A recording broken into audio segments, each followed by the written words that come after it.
नमस्कार। प्रियम भारतम के भगवान बुद्ध विशेष के दूसरे भाग में आप सभी का स्वागत है। पहले भाग में हमने गौतम बुद्ध सिद्धार्थ से संबुद्ध कैसे बने ये देखा।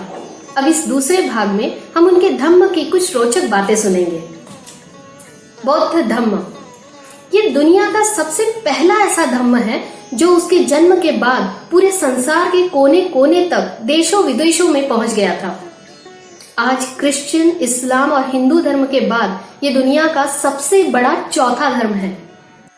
पर सबसे खास बात यह है कि इसके विस्तार के लिए कभी भी कहीं भी हिंसा या जोर जबरदस्ती का इस्तेमाल नहीं किया गया। भगवान बुद्ध के शांति, प्रेम और अहिंसा तत्वों पर ही इसका विस्तार हुआ। इसे फैलाने में जैसे बौद्ध भिक्षुओं का हाथ है, वैसे ही बहुत बड़ा हाथ बौद्ध व्यापारियों का भी है। 2-2.5 हजार साल पहले ये बौद्ध व्यापारी Cambodia, Thailand, Sri Lanka, Japan, central Asia ऐसे अलग अलग जगह पे व्यापार करने के लिए जाते थे और वहां पे व्यापार के साथ ही भगवान बुद्ध के उपदेश लोगों को बताया करते थे।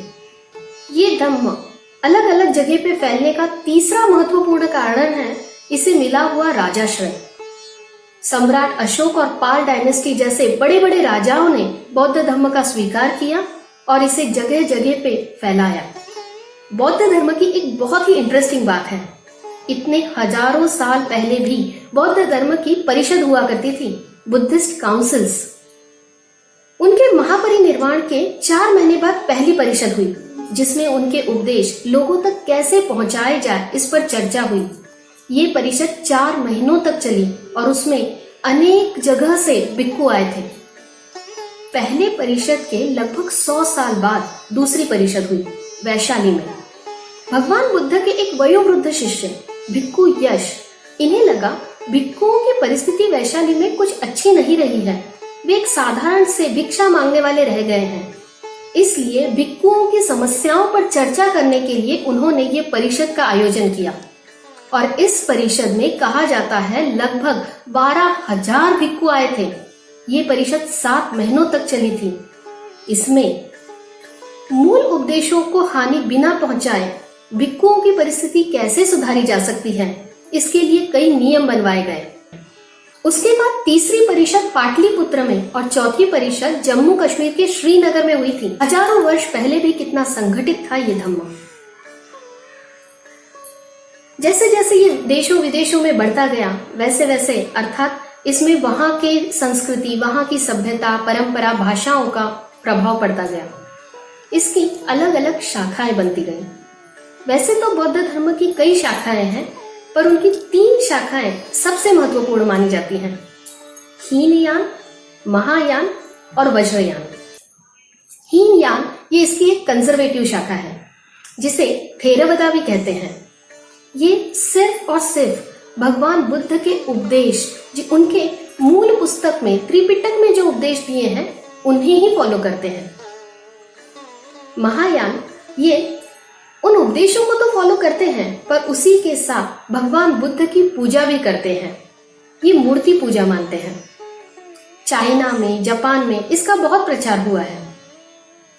तीसरा वज्रयान, तिब्बत, भूटान, नेपाल, यहाँ पे इसका ज्यादा प्रचार है। शाखा कोई भी हो लेकिन उसकी नींव भगवान बुद्ध ने बताए हुए 4 आर्य सत्य, 4 नोबल ट्रुथ्स, अष्टांग मार्ग, 8 फोल्ड पाथ्स, पंचशील तत्व, 5 बेसिक रूल्स और अंतिम ध्येय निर्वाण, यही और यही है। बौद्ध धर्म की एक बहुत ही मजेदार बात है, खुद गौतम बुद्ध ने एक भी ग्रंथ नहीं लिखा था। उनके महापरिनिर्वाण के 150 साल बाद पहला ग्रंथ लिखा गया। भगवान बुद्ध ने केवल मौखिक तरीके से लोगों को छोटी छोटी कथाएं बताकर उपदेश किए। वो उनके शिष्यों को और अलग अलग लोगों तक पहुंचाए।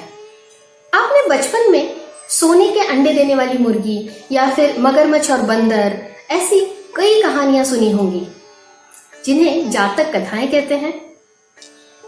ये जातक कथाएं बौद्ध धर्म की देन है। कहा जाता है भगवान बुद्ध जब अपने परम ज्ञान की प्राप्ति के लिए बोधि वृक्ष के नीचे समाधि लगाए बैठे थे तब उन्हें अपने सारे पिछले जन्म दिखे थे। यही प्रसंग वो बाद में अपने शिष्यों को छोटी छोटी कहानियों के रूप में बताते थे और उसमें से उपदेश करते थे।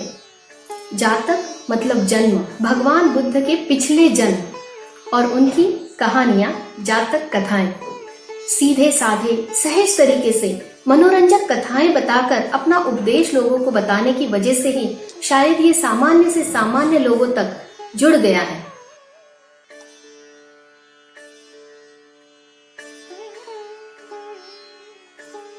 शांति की मूर्ति भगवान बुद्ध, अहिंसा, सत्य, प्रेम ऐसे मानवता के तत्व दुनिया को देने वाले भगवान बुद्ध, एक महान धम्म निर्माण करने वाले भगवान बुद्ध हमारे भारत में जन्मे।